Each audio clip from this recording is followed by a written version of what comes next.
Magandang lalaki at babae po sa inyo lahat. Ako po si Vic Garcia. Ako naman po yung kapamilya, Abilene Garcia, at ito ang Tulong ko pa sa mga global sa TFC, The Filipino Channel. Nandito na naman kami para bigyan kayo ng tulong kaalaman para sa buhay na mas matagumpay Mas masaya. at mas makabuluhan. Kapamilya, ingatan mo ang puso mo. Kasi minsan ang taong nanakit sa'yo, tulog na. Ikaw, gising pa rin. Oo nga naman, kung minsan naman kumakain ka na ng adobo, pero ang lasa parang ampalaya, nakangiti sa labas, pero sa loob parang may Senate hearing. Good news, mamaya, pag-uusapan natin ano-ano masasamang dulot ng sama ng loob. Sa ating episode na, Please be careful with your heart. Sa usapang Real with Lucci, matutunghayan natin ang kwento ni Baron Geisler. Pero bago ang lahat ng yan, patuloy po kami nagpapasalamat sa inyong lahat sa patuloy na pagsubaybay ng programang Tulong Po Pa Sa Magloban. At syempre, greetings to Tito Jimo, Tito Terry Moreno, and of course, special greetings to my beloved Mami Lina. Happy 82nd birthday to you! At syempre, may the Lord continue to grant you with strength and favor all the days of your life. Here's a glimpse of our expressions of love for you during our surprise birthday celebration. Panoorin natin ito.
Maraming salamat sa lahat ng dumalo and all those who send their love to my mom during her birthday celebration. Happy birthday ulit, Mami! Happy birthday! At ngayon, simulan na po na natin ang ating programa ng Tulong Pampagana. Ang paniniwala namin, one idea can change your life. Or in this case po, one quote can change your life. Totoo po yan. Minsan may mga isang quote lang na nabasa natin pero nagpabago ng ating buhay. Yes. Susubukan natin tulungan kayong magbago ang buhay nyo with our quote for today. Ang tulong pampagana quote natin sa araw na ito ay, taking care of your back is not just about avoiding pain, it's about protecting your quality of life. Totoo po, maraming tao ang hindi pinapansin ang kalusugan ng kanilang likod.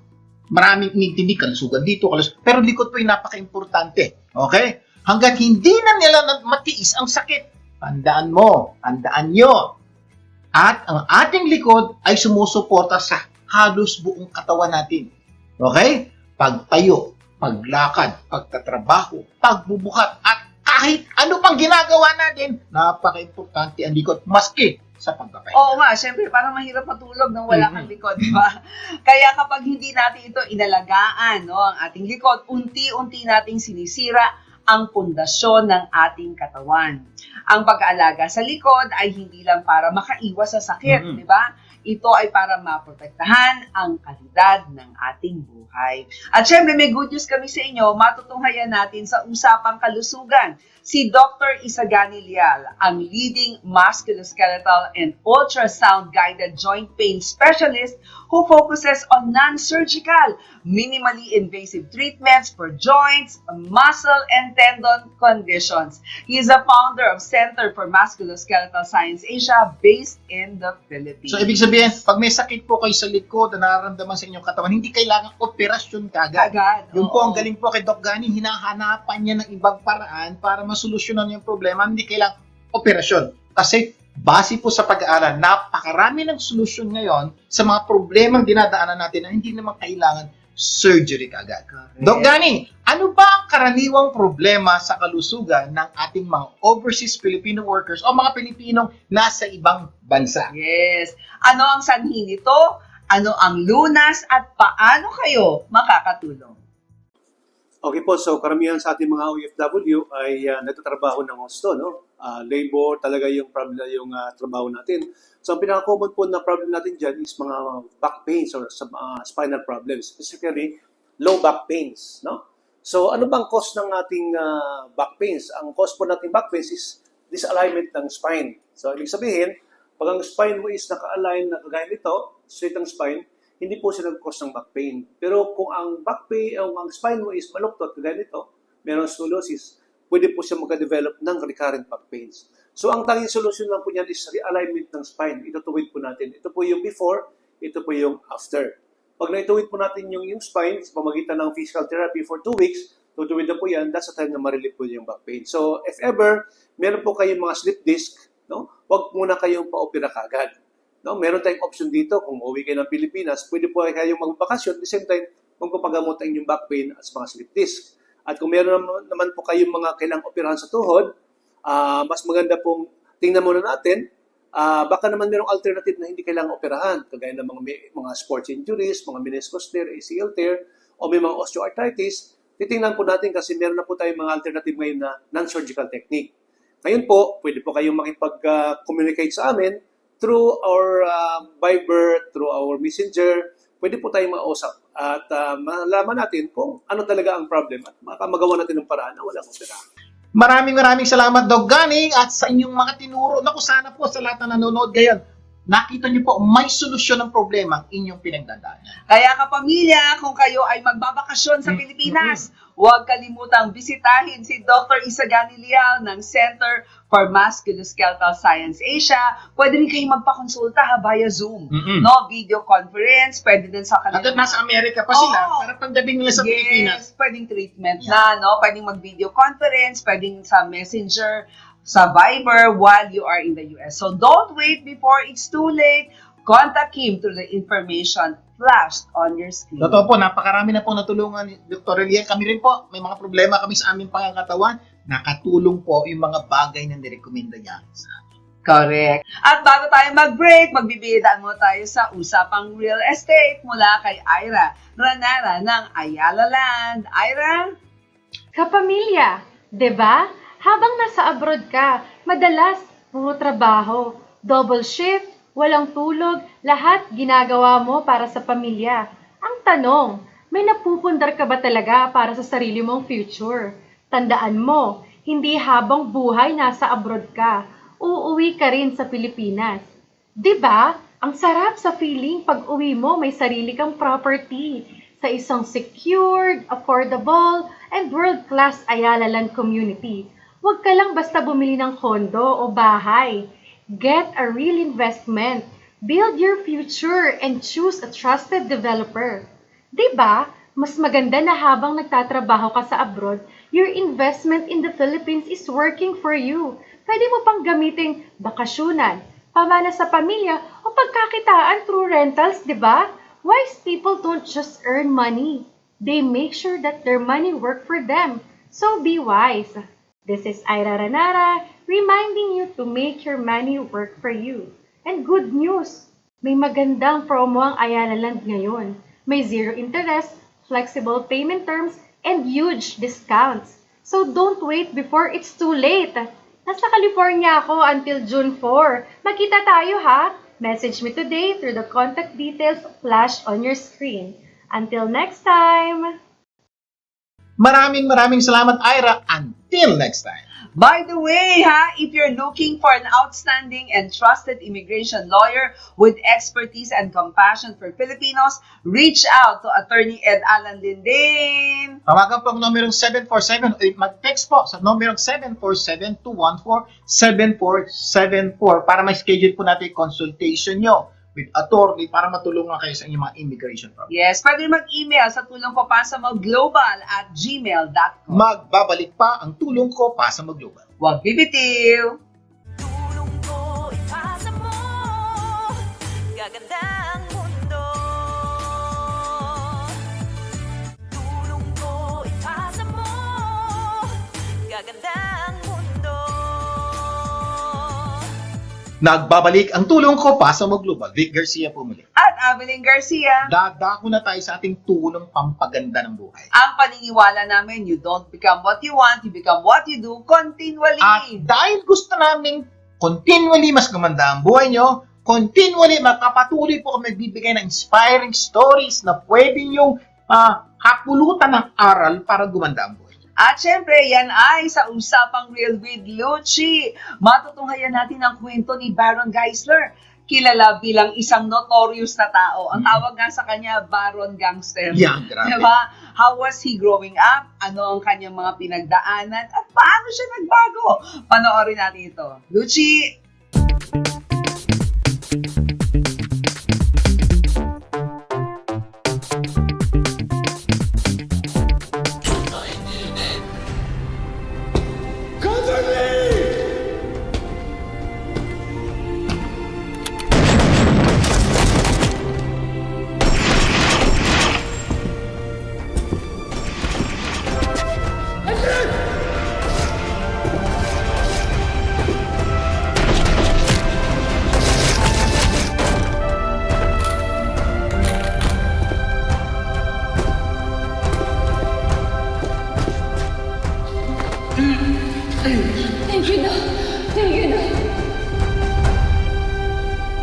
Mga kaibigan, dito sa Usapang Real with Lucci, kasama ko si Baron Geisler. Lucy, thank you for having me here. And sa lahat ng nanonood, maraming salamat. I hope may matutunan kayong mabuti naman this time sa akin. Housemates? Housemates?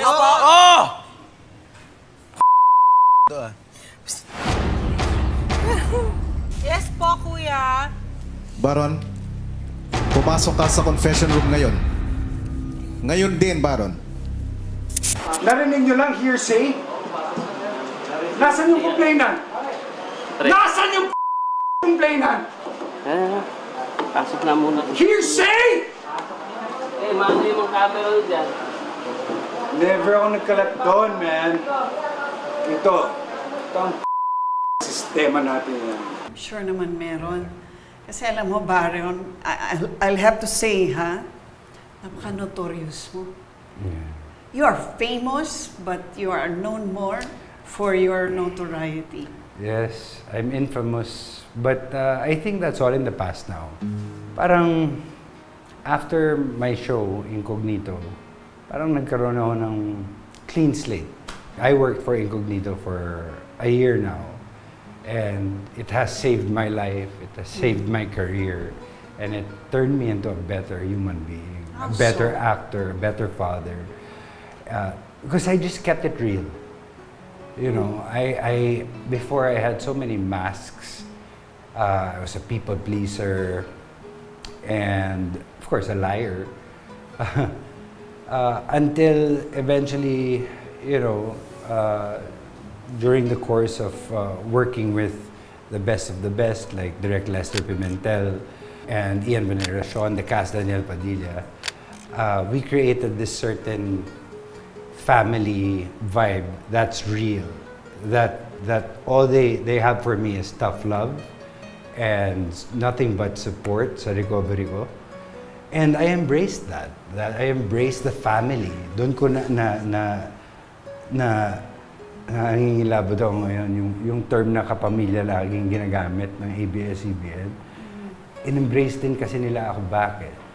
And they made sure na hindi ako bumalik sa dating Baron Gangster.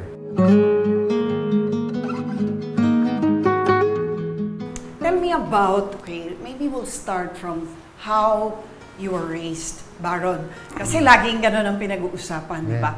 And now you're talking about family. Tell me about your family growing up. Yeah, I was raised well naman. Sundalo tatay ko. Americano, no? Americano. Siya Did you yung- get to know him? Not so much. Why not? Because mas paborito niya si Donnie Geisler, my brother, the two-time Olympian. Yes. So I grew up trying to compete with my brother, trying to compete for my father's love and attention. Because I was always second best eh. Like, halimbawa, nung Seoul, Korea, 1988, dinala niya si Daddy, dinala niya si Donnie sa Olympics. Tapos ako, pumunta ng Bicol, kasama ng mommy ko. So parang I felt na parang, uy, ba't special treatment naman si Donnie? Iba yung kinakain niya. Good food, galing sa commissary sa Clark Air Base. Ay, hindi ko naintindihan nun na atleta yung kuya ko. I've never seen my father drunk, stumbled, or sumigaw. He's a gentle guy. He's a gentleman. And never hurt your mom. Never hurt my mom. And never sila naghiwalay. So, yun ang taas ng tingin ko sa father ko. Bakit nung ikaw na, nagkaroon ka ng tendency toward violence? Sabihin na lang natin. Or... It was siguro company, insecurities, my insecurities, and me being confused about what I really want in life because I was lost. Okay, I started the drugs and alcohol at a very young age, 12, 13, 14. 12 years 14, I old. was doing hardcore drugs already. What Because do you mean by hardcore? Cocaine? Meth. Meth? Yeah. And then, no, it's because I wanted to grow up so fast.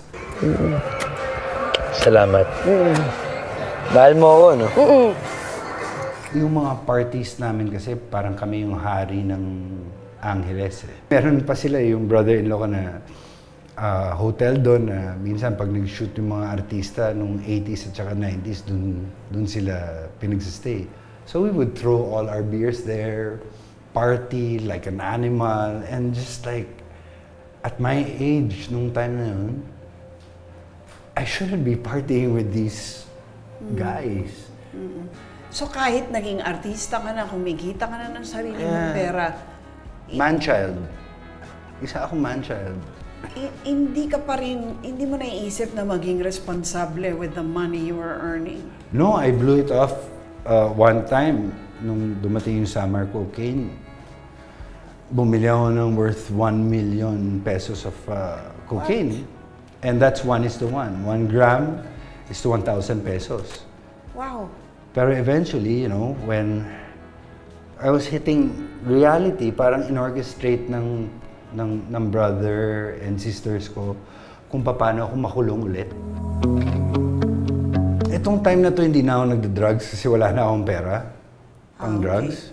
So, ang iniinom ko lang nito, gin at saka beer.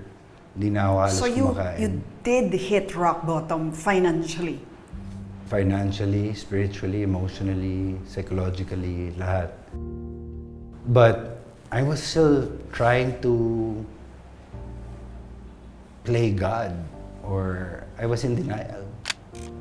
And so, nahuli nila ako, parang na-push nila buttons ko hanggat sa lumabas ako. May nasa YouTube to na sumisigaw ako sa gate ng brother-in-law ko. Leo, papatayin ko kayo. May dala akong knife. And then bumalik ako, nagpatawag sila ng police. Pagdating doon, holding a deadly weapon, assault, ganito, ganyan. So, siguro mga 9 days, walang bisita ng mga Saan to? police sa Pampanga. City jail? City jail. Walang press, kaya walang special treatment. Doon, I think, binagsak talaga nila yung pagkatao ko. Maraming salamat, Luchi. At syempre, maraming salamat, Baron, for being so transparent in sharing your life story. Pero hindi dyan natatapos. Paano ba nanumbalik ang love and respect sa sarili ni Baron that made him become a better father, better actor, no? From a person who used to wear many masks. People pleaser, paano siya nagbago, paano siya nakabangon? At syempre, paano siya naging bagong Baron Geisler at kailanman ay ayaw niya nang bumalik sa pagiging Baron Gangster. Sabi nga ni Luchi, what is the proof that God is real in Baron's life? Paano siya binago ng Diyos? At syempre, kung nabitin kayo sa aming pinakita, ipagpapatuloy natin ang panayam ni Luchi. Bisitahin lang ang Usapang Real with Luchi on YouTube channel. Huwag kalimutang mag-like, mag-subscribe, and stay updated sa mga bagong usapan. At bago tayo mag-break, magbibigay daan po muna tayo sa Usapang Kagandahan. Mula kay Doktora Gisela Trajano Sarmiento ng Skin, Face, and Body Anti-Aging Center in the Philippines. Hi, let's talk about the very first and the most important step in taking care of your facial skin, and that's cleansing. Our face is exposed to dirt, oil, sweat, and pollution every single day.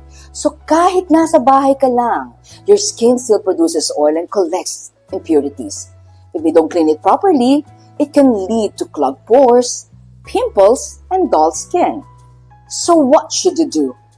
First, wash your face twice a day, once in the morning and once before bedtime. Use a gentle facial cleanser that suits your skin type. If your skin is oily, go for a gel or foaming cleanser. Or if it's dry, choose a cream or hydrating one. Second, avoid harsh scrubbing. Hindi kailangan kuskusin ng malakas ang muka. Be gentle. Remember your skin is delicate. Third, remove makeup before sleeping. Again, never skip this step. Sleeping with makeup can clog your pores, open it up, and speed up the skin aging process. And lastly, use lukewarm water. Not too hot, not too cold.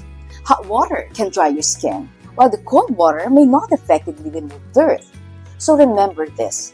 Clean skin is healthy skin. When you start with proper cleansing, everything else in your skincare routine becomes more effective. This is Dr. Gisela Sarmiento of Skin, Face, and Body Anti-Aging Center, your go-to destination for aesthetic, longevity, and anti-aging care in the Philippines.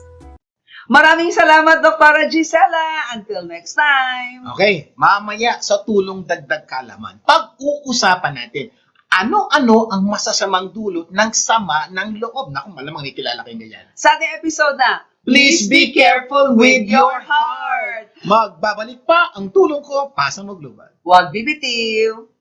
Tulong ko ipasa mo, gaganda ang mundo.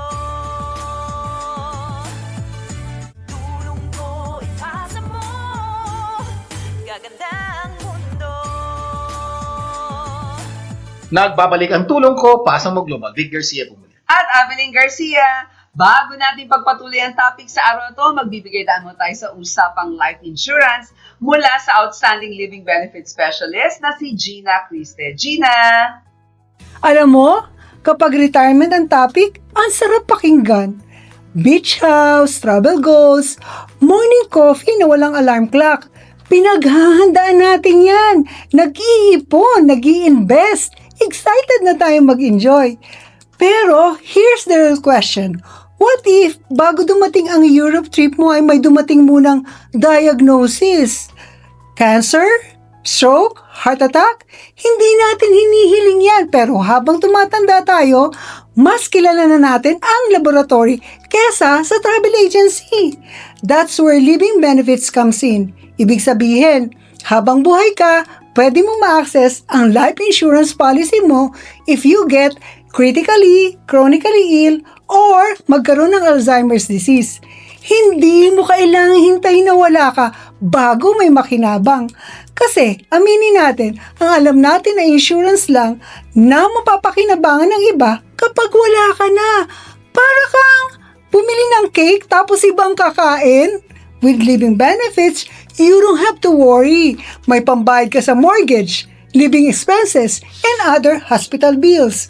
So instead of saying, paano na ang retirement funds ko? You can say, okay lang, may backup tayo. Hindi mo gagalawin ang retirement o pension mo. Hindi mo ibibenta ang mga properties mo. And most importantly, hindi ka magpapag-GoFundMe. Retirement planning is good, but protection planning is wiser. May peace of mind ka pa. Mas mahalaga yan kesa senior discount. Gusto mo bang malaman ang detalye nito? Text me at 323-244-9784. Ito po si Gina Christie na handang tumulong. Until next time! Maraming salamat, Gina. For more information about life insurance, mag-email lang po kayo sa tulongko@gmail.com.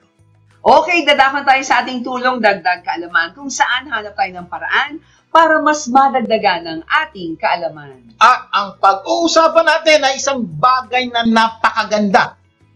Medyo kuminsan, hindi ganun natin pinapansin pero marami pong dumadaan sa ganito. Ito po yung sama ng loob. Na hindi laging maingay pero laging nandyan. Hindi laging nakikita sa mukha pero nararamdaman po ng dibdib. Yung tipong may nangyayari noon, may nagsalita, may nang-iwan, may hindi tumupad, may hindi umintindi. At simula noon, parang may bigat ka na dala-dala kahit ayaw mong aminin. Totoo, may mga tao po ganyan, may sama ng loob pero hindi inaamin. Minsan, hindi ka naman laging umiiyak. Hindi ka rin naman laging galit. Pero, may nagbago sa'yo. Maiksi na pasensya mo.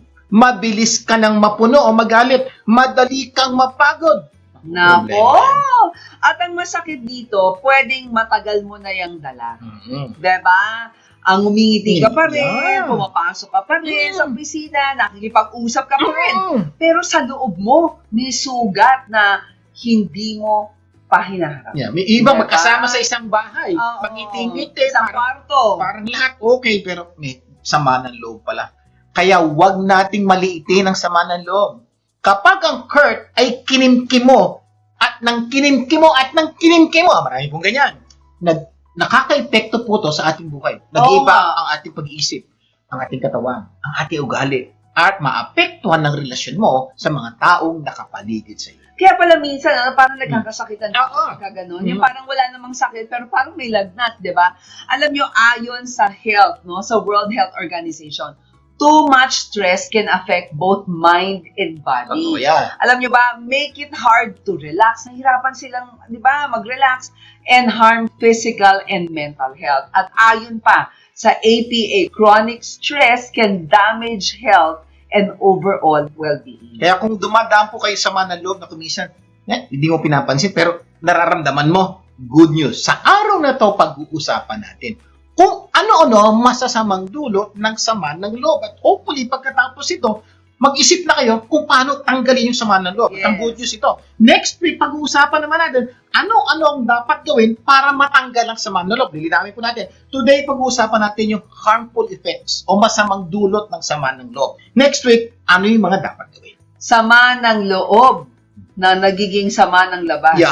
Sa ating episode ng Please be careful with your tono. heart. Please be careful with your heart. Kasi po kadalasan po yung sama ng loob nanggagaling sa puso. At yung sa puso po na ang dami pong masamang dulot sa atin.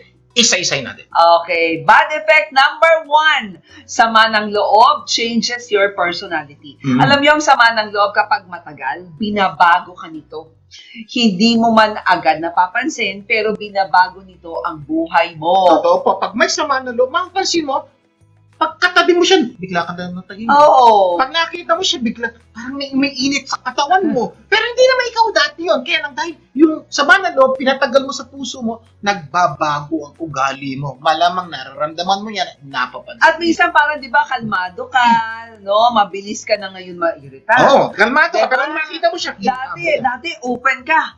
Ngayon, mailap ka na. Di ba? Dati hopeful ka. Ngayon, parang lahat, wala nang pag-asa. Totoo po. Ibig sabihin, dati, pag nandiyan siya, kinakausap ka. Pero ngayon, parang iniiwasan mo. Ngayon, may problema lang mali. Ay, naku, wala nang pag-asa yan. Tapos na. Bakit po? Kasi binago ka na yung sama ng loob. Yes. Pag-isipan mo ito, ha. pareho ka pa rin ba sa sarili mong kilala mo bago ka masaktan? Pareho ka pa ba? O may parte na ng ugali mo ang binago ng kinimkim mong sakit sa loob? Yeah. Okay, pag-isipan niyo po mabuti. Nung bago kayo magkarelasyon, yan ba yung ugali mo? Ngayong nagkarelasyon na kayo at nagkasamaan ng loob na kayo, nagbago ba ang ugali mo? Be honest. Kasi po, napaka-importante po na ma-realize mo that your sama ng loob changed you. Yes. Sana for the better, hindi po. Normally, ang sama ng loob change you for the worse. Oo, minsan ang sama ng loob hindi lang basta nararamdaman. Oo. Ini-impluwensyahan niya ang paraan mong magsalita. Yeah, ngayon pati pa ng salita mo, apektado. No, tumingin. Iba, yung perspective mo, mo. iba. No, iba na rin kang mag-react. Kaya ang dating mabait, nagiging mapanakit. Nako, diba? totoo yan. Ang dating malambing, nagiging malamig. Malambing Diba? naman. Totoo po yan. Dahil po sa sama ng loob, yung ugali natin nagbabago, yung reaction natin sa sitwasyon nagbabago, lalong-lalo ng reaction natin sa taong ito. Yes. Kaya po napaka-importante po, ayusin natin itong problemang ito kasi nagbabago yung ugali mo for the worse. Kaya pala hurt people. Oh, bad effect number 2 tayo. Oo, sama ng loob drains your energy. Nakakapagod ang sama ng loob. Pero inisip mo, emotional lang, di ba? Pero kung napapagod ka, hindi lang emotionally, pati mentally, pati physically. Di mo napansin? Ganda-ganda ng gising mo. Lakas-lakas mo. Para bang ganadong-ganado ka. Nung makita mo siya, parang lahat ng energy mo nawala. Ang masakit kung ito'y taong kasama mo sa bahay.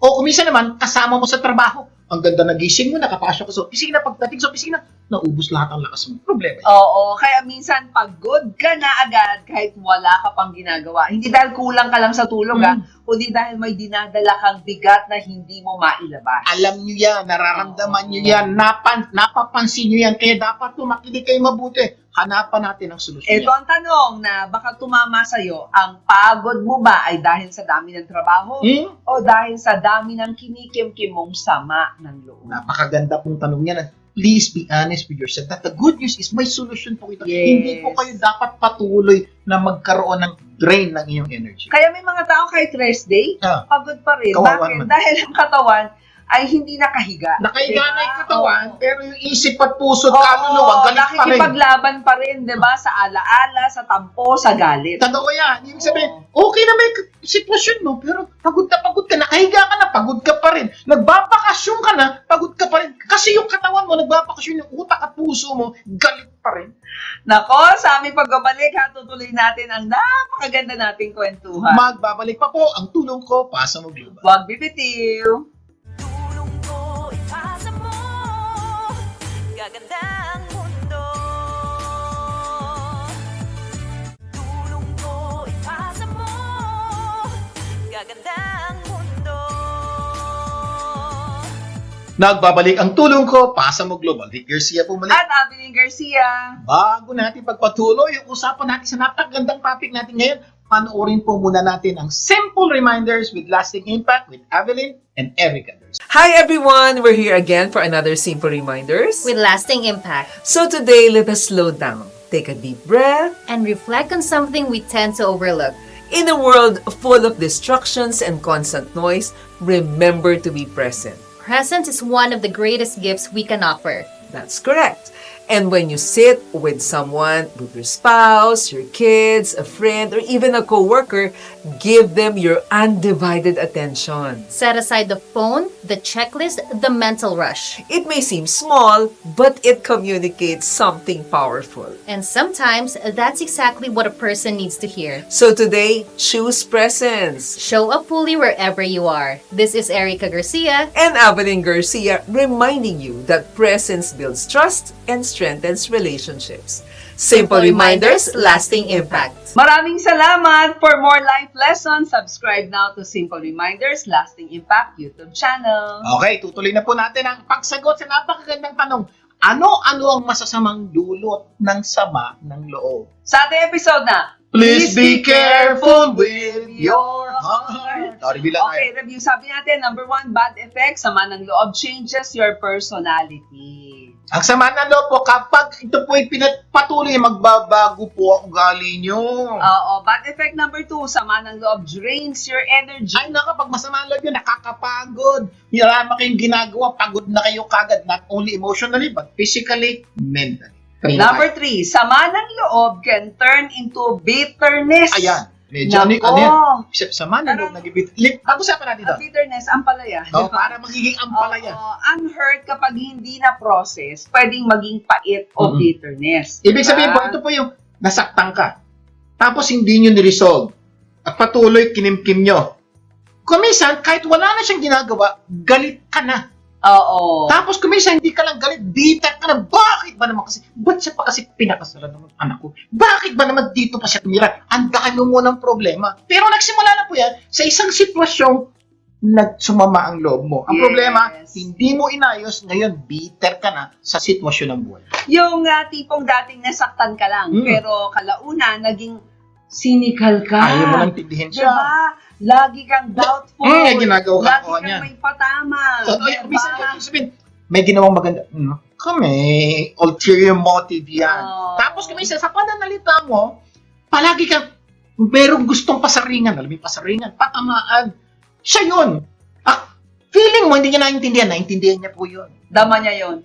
Kaya ingat po kayo dyan. Alam mo, ang ganda na sinabi ni Nelson Mandela. Sabi niya, resentment is like drinking poison and then hoping it will kill your enemies. Totoo yun. Parang feeling natin, pag masama ang loob natin, parang feeling natin na paparusahan natin yung taong may salasat. Hindi po, gaya ng sinabi ko kanina. May mga pagkakataon sa sama ng loob mo, yung taong kinasamaan mo ng loob, tulog na. Oo. Ikaw gising pa rin. O sino pinaparusahan mo? Yung po yung ibig sabihin, nagiging poison yung sama ng loob mo. At poison yung nilalason mo. Sarili mo, hindi yan nagkasala sa iyo. Oo, kasi ayaw mo magpatawad, kaya naging bitter, di ba? Naging bitterness na. Ibig sabihin, habang hawak-hawak mo yung pait, di ba? Unang sinasaktan yan, ikaw. Di ba? Tulog mo, mood mo, pagtingin mo sa tao, pagtingin mo sa future. Pati pagtingin mo sa future, ibig sabihin, dati, bright ang future, gaganda buhay ko, aayos to, sasaya ako. Ngayon, ay, wala nang pag-asa. Naku, pag nakita ko siya, nakalungkutan. Naku, pagkasama mo siya, lahat pait at pangit ang nakikita. Alam nyo, ang sama ng loob ay parang kape. Aba? Anong connection ng kape? Oo, na nilagyan ng asin. Wow! O sobrang alat, no? Kahit may tamis, ganyan ang pait sa puso. Kahit may kabutihan sa paligid mo, natatalo ng sama ng loob at galit. Totoo po yun. Kumisan po yung taong nakagawa sa iyo ng pangit, ang ganda na ng ginagawa. Pinipilit niya ng ayusan. Pero ang tingin mo pa rin sa maganda ginagawa niya, pangit. Yung po ang problema po ng sama ng loob. Maganda na, kung pangit pa. Ang sarap na nung kape, nagiging maalat pa. Kasi po, dahil yan sa sama ng loob. Bad effect number 4, sama ng loob affects your body. Ayan na. Alam nyo, kapag matagal ang resentment, pwedeng sumakit ang ulo. Ayan. So, hindi lang basta napagod ka. May sakit na pong dinudulot. Sumakit ang sumisikip ang dibdibigan, di ba? Sumasama ang tulog mo, bumibigat ang pakiramdam ng katawan mo. Ibig sabihin po, hindi lang po basta napagod ka. Nagkakaroon po ng physical effect sa buhay niyo na kumisa nagiging sakit. So, hindi lang basta pagod. Nagiging cause po yan ng sakit sa ating katawan. Yes, sabi yan ng APA na chronic stress can be linked to headache. Yes, sakit yan. Insomnia. Sakit yan. Diba? Muscle pain, high blood pressure, and weakened immune functioning. Hindi lahat ng sama ng loob ay mauwi dito. Pero malinaw na may tunay itong physical toll kapag tumagal. Totoo po yan. May mga kwento po kami nadinig dahil sumama ng loob, nagalit. Unti-unti po nag-develop ng cancer sa katawan niya. At may nadinig naman po kami, nung siya po yung nagpatawa, tinanggal niya yung sama ng loob. Na dati siyang may cancer, gumaling po. Na-heal. Ibig sabihin po, ganun po katindi ang epekto ng sama ng loob. Huwag yun ang hintayin mangyari sa inyo. Kaya minsan sinasabi mong hindi mo alam bakit lagi kang pagod. Pero baka may laman ang puso mo na matagal nang hindi makalabas. So baka katawan mo na ang nagiging nagsisignal. Parang sinasabihan ka na sakit na ayaw mo pang aminin. Totoo po yan. Kung pakiramdam nyo, actually tumusok yung alam nyo namang masama ang loob nyo. Kaya lang ayaw nyo ilabas. Hindi ko po sinasabing, confront nyo yung taong yan. Hindi ko sinasabi yan. May mga magagandang paraan para ilabas yan. At next week natin pag-uusapan niya, kaya abangan nyo po yan. Pag-uusapan natin, ano yung step by step na dapat mong gawin para mailabas natin at maging maayos ang ating buhay nang walang sama. Yes. Kumbaga nilalatag namin ngayon yung mga epekto nito. Number 5. Number 5, sama ng loob damages relationships. Hindi lang ikaw ang naapektuhan. Kasi pati ang mga tao sa paligid mo. Nadinig yung sabi ni Mabilin? Sama ng loob damages relationships. Ano? May S. Ano ibig sabihin nun? Hindi lang po yung relasyon mo sa taong sa kasamaan mo ng loob ang nadadamage. Pati yung relasyon mo sa mga taong nakapaligid sa kanya na wala namang sama ng loob at nakapaligid sa'yo. Kasi sabi nyo, ano naman ang koneksyon ng mga taong nakapaligid sa amin? Pag-uusapan po natin, makinig po kayo muna. Yes, dahil kapag may kinikim-kim kang sama ng loob, minsan, may innocent people na nadadamay. Yung kaibigan mong wala namang kasalanan na pagbubuntungan mo. Yung partner mong gusto ka lang namang kausapin. Na pagsusungitan mo. Totoo, may mga pagkakataon, ang sama mo ng loob sa mother-in-law mo, o sa nanay mo, o sa tatay mo. So, sama ng loob. Lalapitan ka ng spouse mo, sama. Gusto kanyang tulungan, gusto kanyang kalmahin. Mamaya-maya, galit ka pa, bakit? Kinakampihan mo yung nanay mo. So, papasin niyo po, wala namang pong koneksyon yung asawa mo doon sa sama ng loob mo. Nadadamay. Dinadamay mo. At ito mga masakit kami, sa init ang ulo mo, pati anak mo, napagbubuntungan yan ang masakit. Nagalit. Pati yung baby nasa sigawan, di ba? Pakinggan mo to mula kay C.S. Lewis. Sabi niya, everyone says forgiveness is a lovely idea. Totoo yun. Until they have something to forgive. Yan. Ano ba yung sabihin? Totoo yan. Ang dali pong sabihin, tawad ka na. Patawarin mo na siya. Pero mahirap daw gawin. Pero pagdating ng panahon, ikaw na yung dapat magpatawad. Ikaw na yung dapat kalimut. Ang hirap gawin. Iba po yung sinasabi mo sa iba at iba yung gagawin mo. Alam po natin, mahirap gawin yan, pero kaya niyo pong gawin. Oo. Sabi nga, mahirap daw gawin, pero kaya. Minsan, ang distrust mo ngayon ay hindi dahil sa taong kaharap mo. Kundi dahil sa taong nanakit sa'yo noon. At doon nadudumihan ang bagong relasyon. Dahil sa lumang sugat na meron. Totoo po, may mga tao po dumating. Dahil sa inis po natin, galit natin sa manang loob sa ibang tao. Yung kaharap natin napagdududahan na rin. Wala pa siyang ginagawang mali sa'yo, ha? Kaya na magdududa ka na rin sa kanya dahil sa mali niyang ginagawa. Dahil sa mga bagay na nangyari noon. Hindi po maganda yon. Masisira ang mga relasyon nyo. Lalo na yung mga bagong relasyon, pwede magpasaya sa inyo. Mamaya, tutuloy natin ating usapan. Kung ano-ano ang masasamang dulot ng sama ng loob. Magbabalik pa ang tulong ko pa sa mga global. Wag BBT. Tulong ko ipasa mo, gaganda ang mundo. Tulong ko ipasa mo, gaganda ang mundo. Nagbabalik ang tulong ko pa sa mga global. Di Garcia po muli. At Abilene Garcia. Itutuloy na po natin ang pagsagot sa napakagandang tanong. Ano ang masasamang dulot ng sama ng loob? Sa ating episode na, Please be careful with your heart. Okay, bad effect number 1, sama ng loob changes your personality. Yeah. Bad effect number 2, sama ng loob drains your energy. Nakakaubos, di ba? Number 3, sama ng loob can turn into bitterness. Bitterness po is matinding galit. Sama ng loob, nagiging matinding galit po. Number 4, sama ng loob affects your body. O wala namang hindi lang pagod, ha? Pero nasa, nagdudulot po ng sakit.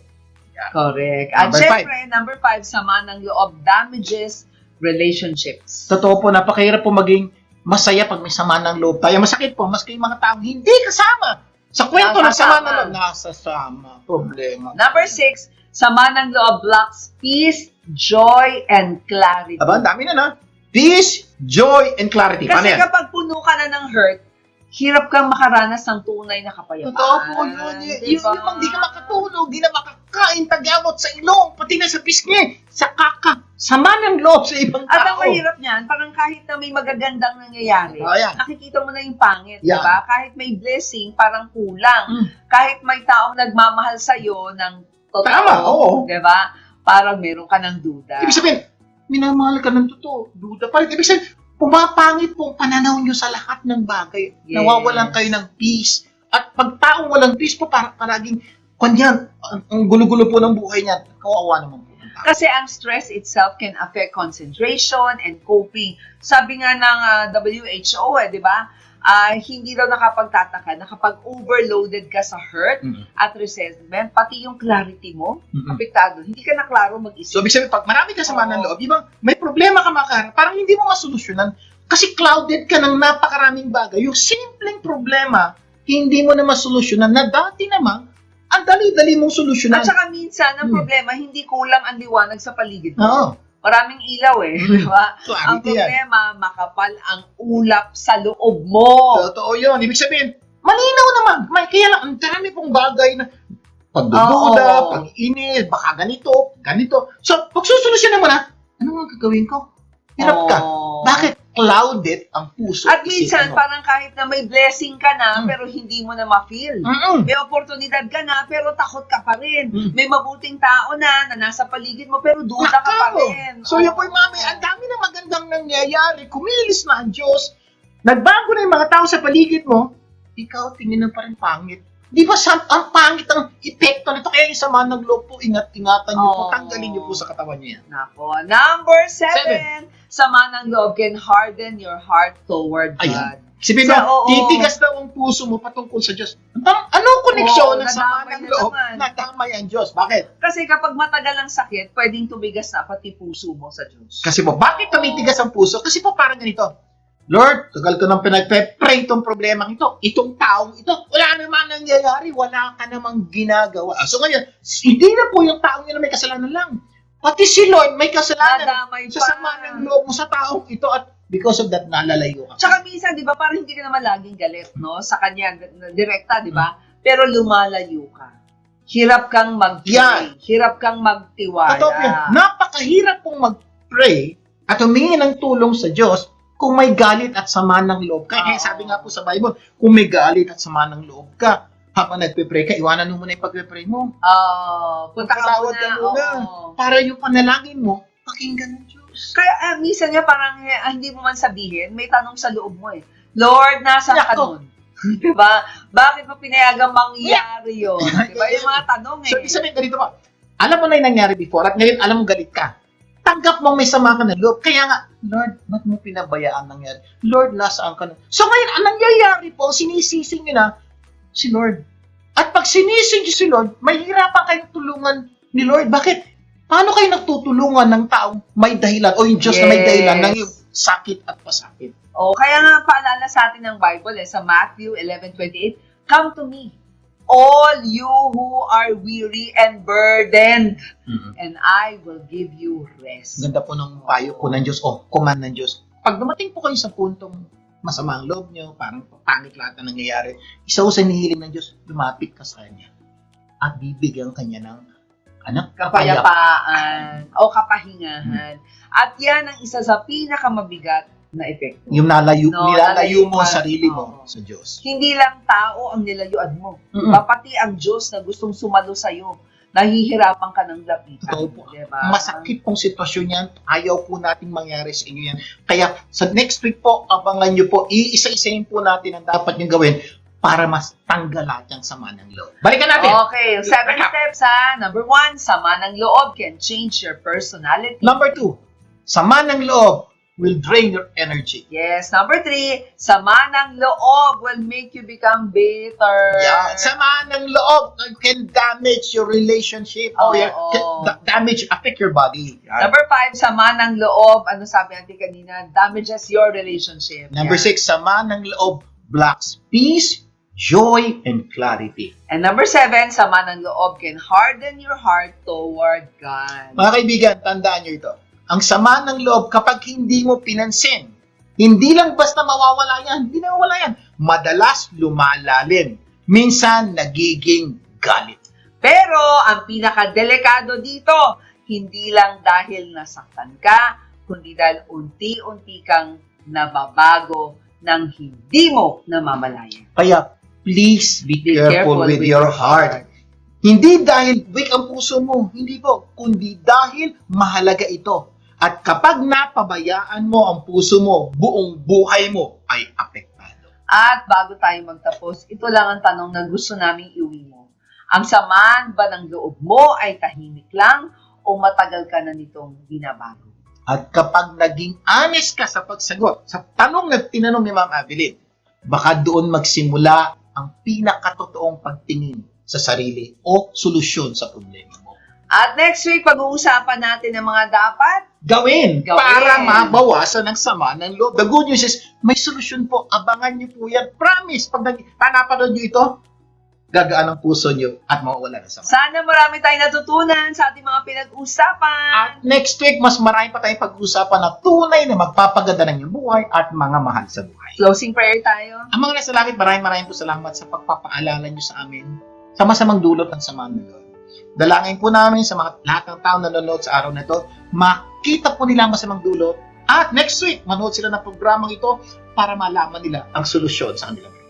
Pagpalain niyo po at gabayan niyo po ang bawat Pilipino saan mang sulok ng mundo. Lahat ng tinalangin namin sa pangalan ni Jesus. Amen and amen. Laging tandaan kung ano man ang naitulong sa inyo ng programang ito, ipasa mo naman sa iba. Imbitahin niyo po ang inyong mga kapamilya na tumutok sa programang ito sa susunod nating pagsasabi. At sama-sama nating pagandahin ang ating buhay. At ng mga mahal natin sa buhay. Ako po ang inyong kapamilya, Vic Garcia. Ako na po si Avelyn Garcia. Laging tandaan, sa tulong ko pa sa Mo Global, gaganda ang mundo. Tulong ko ipasa mo.